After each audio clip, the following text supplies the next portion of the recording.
Well, hey there. It's Kelly. I'm checking back in for this weekly's blog and what we're talking about. Now, of course, if you're listening to this, I want to tell you that I also share this over on my YouTube channel. I have where it has a listenable version so that you can hear what's in the blog without having to spend the time to read the big post. Now, this week I want to talk to you a little bit about what are your intentions when you show up to eat. Now, I have a mentor that I have such great respect for that I joined her membership. And most of you know me from that actual membership of No BS. Now, she was teaching a concept today about how are we showing up to our meals and what's our actual intentions.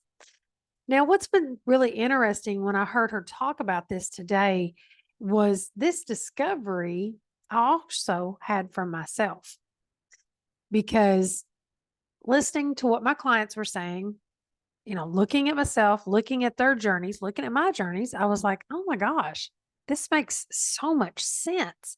We talk about planning all the time, how we want to show up as our better selves. Well, planning will help do that. But it also is about what's our actual intentions. And what I mean by this is when you're, looking at your intentions with the actual meals, and the reason I discovered this, let me drop back and go back to why this came up for me. Now, right now, I am actually in active weight loss. Now, I have hit my maintenance. I've lost all my weight. I've lost over 75 pounds. But I've made a decision that I want to try to challenge myself a little bit. I want to bring that goal down by 10 pounds. And I have, done all the processes that I've taught you, set the goal, know my why, and set the deadline. I know when I want to do this by. Now, looking back at that, I noticed this week that the scale wasn't moving. Now, this is a good thing in some ways, but of course, my brain could not help turn it into negative self talk. And this is sometimes what you're doing, you're just not realizing. I mean, have you ever had the thought about, well, I'm a failure? I'm not doing enough. Like we start questioning on that side of it. So with me noticing the scale, I had to remember, what am I making that mean? That doesn't mean I am a failure. No, I'm a badass. I've lost all my weight. This just means there's some areas I need to look at. And then when she brought it up in today's call that I listened to, it was like the intentional part. I was like, oh shit. All right. So if I look at how I'm setting my intentions for my meal, this is something I did share with my clients and I had questions for them. What are your intentions with the meal? I learned how it's so important when we set that first intention, when we actually look at it. I would stop.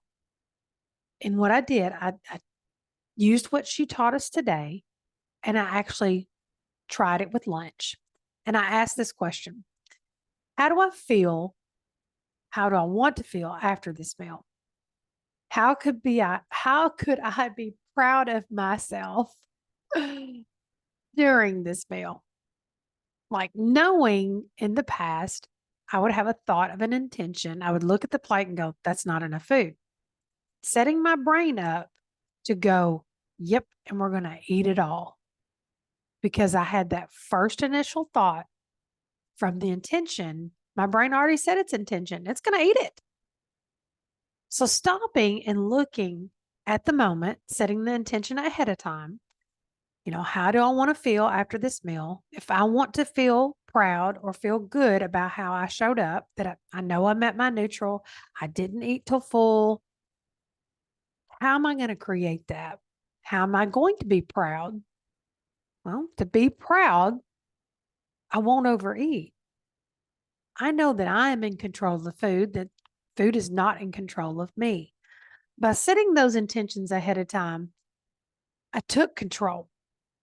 It was back in my hand and I was paying attention.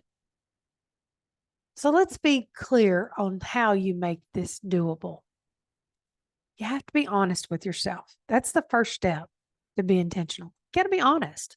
What do you really want? Are your intentions clear? Will you make those decisions right away? Are you willing to pay attention, taking steps?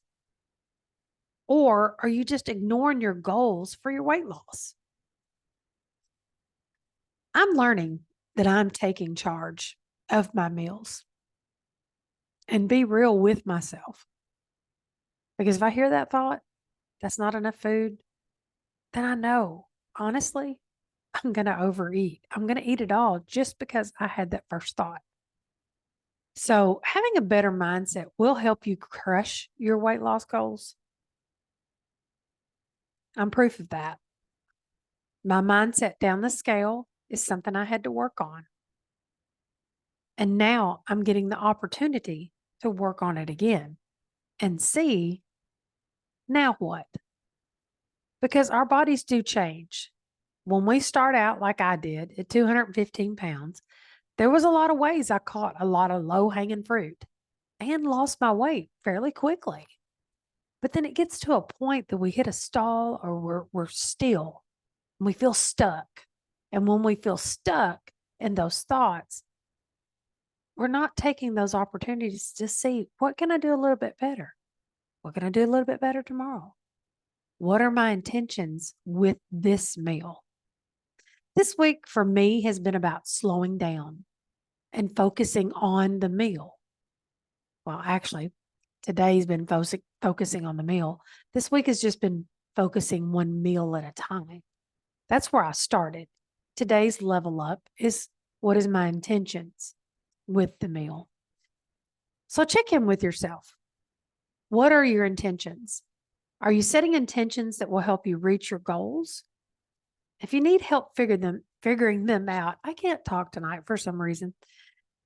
If you need help figuring them out, I'd love for you to drop me a direct message on Facebook. You can go to my Facebook page, Kelly Mitchuson Coaching. Drop me a message. Let's talk about what thoughts are you hearing? What are your intentions? If you need help to set up better intentions and better thoughts to help you approach that meal, drop me a chat. Let's chat about it and see how we can move you forward, having better intentions and stop wasting our time about how much we're overeating. Let's take some action. Let's get to work. All right. That's all I have for you. And check you later.